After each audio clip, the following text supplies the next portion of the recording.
इस वक्त हमारे साथ मौजूद हैं ब्रिगेडियर रिटायर्ड हारिस नवाज साहब, दिफाई तज्जिया कार हैं। हारिस साहब, ये बताइएगा कि इसराइल ने ईरान के ऊपर बराह रास्त हमला कर दिया है और कहा जा रहा है कि 5 धमाकों की ईरान से जो है वो इस वक्त आवाज़ें भी सुनाई दी गई हैं और इसराइली फ़ौज ने भी इसकी तस्दीक कर दी है। और इस हवाले से आप क्या कहेंगे सर? देखें, ये 1 अक्टूबर को जब ईरान ने इसराइल पर अटैक किया था अपने हाइपरसोनिक क्रूज मिसाइल से, उसके बाद से इसराइल ने अनाउंस किया था कि वी विल रिटेलिएट।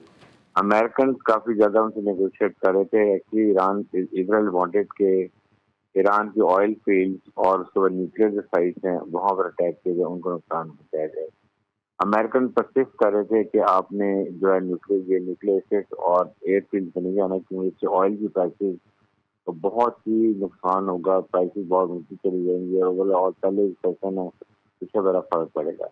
तो अकॉर्डिंगली अपना फाइनली इसराइल ने उनके जो है वो मिलिट्री बेसिस पर अटैक किया है और वो धमाके से ये इन्होंने इराक पे भी किया है, शाम में भी किया है और ईरान पे भी किया है।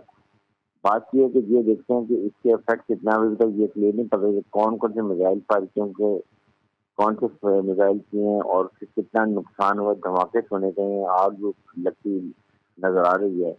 लेकिन अब देखना ये है कि इससे कितना नुकसान हुआ और इसकी क्या ये यहीं पर ये अटैक बंद हो जाएंगे या इसको और ज्यादा तादाद में किया जाएगा। बिकॉज जाहिर है कि अगर ज्यादा होंगे तो ईरान भी बहुत कैपेबल है, उनके पास बहुत अच्छे मिसाइल सिस्टम, बल्कि हाइपरसोनिक मिसाइल हैं जो कि 5 किलोमीटर माइल 1 सेकेंड में करते हैं।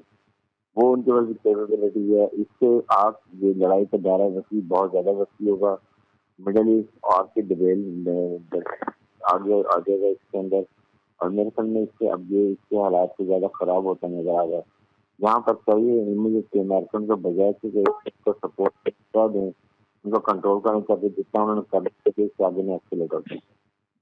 अच्छा ब्रिगेडियर साहब, ये भी बताइएगा कि इजरायली फ़ौज ने जो है वो और मीडिया ने ये दावा भी किया है कि तेहरान में एक इमारत को भी निशाना बनाया गया है और वहाँ से 10 से ज़ायद जो है वो ज़ख्मियों को अस्पताल मुंतकिल किया गया है। तो अगर ईरान का इसमें ज़्यादा नुकसान होता है तो ज़ाहिर है ईरान भी जवाबी कार्रवाई का हक़ रखता है। तो ईरान की जवाबी कार्रवाई के बाद ख़ित्ते के आप क्या सूरत हाल देख रहे हैं? देखिए, ईरान ने पहले कहा था कि अगर इसराइल अटैक करेगा तो फिर हम बहुत बुरी तरह से रिएक्ट करेंगे। उनके पास ने जो है अब ईरान ने भी अनाउंस किया था, उनकी हुकूमत ने भी अनाउंस किया था और उनकी कैपेबिलिटी भी है, क्योंकि उनके पास डिफेंस सिस्टम बड़ा स्ट्रॉन्ग है, 400 है, जो कि वेस्टर्न ओरिजिन है और इनके पास खास सिस्टम जो है ईरान के इसराइल के पास अमेरिकन सिस्टम है। लेकिन बात ये है कि जाहिर है कि Iran will definitely retaliate. But I feel कि अगर यहाँ तक ईरान इसराइल अब जो कर लिया इसके बाद अगर नहीं करता तो शायद हालात बेहतर हो जाए। ईरान रिटेलिएट ना करे, क्योंकि पहले ईरान ने रिटेलिएट किया और अब इसराइल ने कर दिया। डिपेंड करता है कि इसके बाद अमेरिकन से क्या रोल होता है, वो कैसे सपोर्ट करें। अभी तक वो कह रहे हैं कि हम सपोर्ट नहीं कर रहे, हम इस अटैक में शामिल नहीं हैं। उन्होंने ये देखने को मजबूर कर दिया था कि आपने न्यूक्लियर एसिड के ऊपर और उसके बाद आपने ऑयल फील्ड पर नहीं जाना, जो कि अकॉर्डिंगली इसराइल ने सिर्फ मिलिट्री बेसिस पे लेना है और इसके बाद पॉपुलर ने इसका भी नुकसान बचाया है। तो आज मुझे ये लगता ही है कि ये अब आग जो है ये पूरे मिडिल ईस्ट को अपनी लपेट में लेगी और ये बहुत खतरनाक होगा, अफसोसनाक होगा और आने वाले दिनों में इसके बहुत असर नजर आएंगे। अच्छा ब्रिगेडियर साहब, ये बताइएगा कि इसराइल ने इस वक्त जो है वो, जैसा कि आपको पता है कि बराह रास्त इस ईरान के ऊपर हमला किया है और मुख्तलिफ तेहरान में मुख्तलिफ मकामात से धमाकों की आवाज़ें भी सुनाई दी गई हैं और ईरान ने भी इसकी बाकायदा तौर पर जो है वो तस्दीक कर दी है कि इसराइल ने धमाका किया है और अमेरिका की तरफ से भी इस हवाले से तस्दीक की गई है। तो सर ये बताइएगा, और इसके अलावा शाम में दमिश्क में भी इस वक्त इसराइल ने अटैक किया है। तो एक साथ इतने महाजों पे लड़ना इसराइल की नाकामी साबित हो सकती है इसके बाद? देखिए, बेसिकली बात ये है कि इसराइल जो है जो हदफ वो अगर अचीव करना चाहता था वो नहीं कर सका। वो ये चाहता था कि हमास को हमेशा के लिए खत्म कर दे। उसके बाद पैलेस्टीनियों को इतना जुल्म गजा में करे, इतना वो इंफ्रास्ट्रक्चर तबाह करे कि वहाँ पर अनलिवेबल एरिया हो जाए। और थर्ड था कि अपने किसी तरीके और ये जो पैलेस्टीन को पुश करके जॉर्डन और इजिप्ट में भेज दे। تیسرا ٹارگیٹ یہ تھا کہ کسی طریقے اپنے قیدیوں کو واپس کرا لے. تینوں اہداف وہ کمپلیٹ نہیں کر سکا.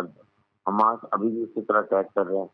ہوتی نے بھی اٹیک کیے ہیں یمن سے اور اس کے بعد چلا گیا ابھی تک کرتے، بلکہ وہ اسرائیل کے کافی فوجیوں کو مار گئے. تو اب یہ انہوں نے اسی لیے اب اٹینشن ڈائیورٹ کرنے کے لیے ایران کی طرف آ گئے ہیں، کیونکہ ایران نے پہلے اٹیک کیا تھا. I think sense surveillance England کو اور امریکہ کو امیڈیٹلی ایران کو اسرائیل کو روکنا چاہیے کہ آپ نے اٹیک اس طرح سے کر لیا، اس کے آگے اور ایکسکیلیٹ نہ کریں، کیونکہ انہوں نے عراق پہ بھی حملہ کیا، سیریا پہ بھی حملہ کیا اور ایران پہ بھی حملہ کیا. اچھا اب دیکھیں گے کہ رشیا کا اور چائنا کا اس کے بعد کیا ریئیکشن ہوتا ہے. جی بالکل بریگیڈیئر صاحب، اچھا یہ بتائیے گا کہ اس حملے سے جو ہے وہ امریکہ نے لا تعلقی کا اظہار کر دیا ہے، اور اسرائیل کو آپ بالکل ہی آئسولیٹ ہوتا ہوا دیکھ رہے ہیں کیا اس وقت؟ بالکل لاطعلقی نہیں کیا. امریکن کی سپورٹ شامل ہے، صرف امریکن چپ شامل نہیں ہے. امریکن میزائل فائر نہیں ہو رہے ہیں جو ان کے سسپیکٹ میں آئے ہیں، صرف ان کی اپروول ہے، ان کی مرضی سے ہو رہا ہے. اسرائیل کی مجال نہیں ہے کہ امریکن کی مرضی کے بغیر وہ اٹیک کریں. یہ چھوٹے چھوٹے منصوبے کے تحت کیا گیا. صرف امریکن نے ان کو یہ منع کیا تھا کہ آپ ہماری ایران کی پیٹرن اور آئل منصوبات کے اوپر انکار کریں. ٹھیک ہے، بہت شکریہ. بریگیڈیئر ریٹائرڈ حارث نواز صاحب ہمارے ساتھ موجود تھے اور ہمیں آگاہ کر رہے تھے، اس تمام تر صورتحال پر اپڈیٹ کر رہے تھے.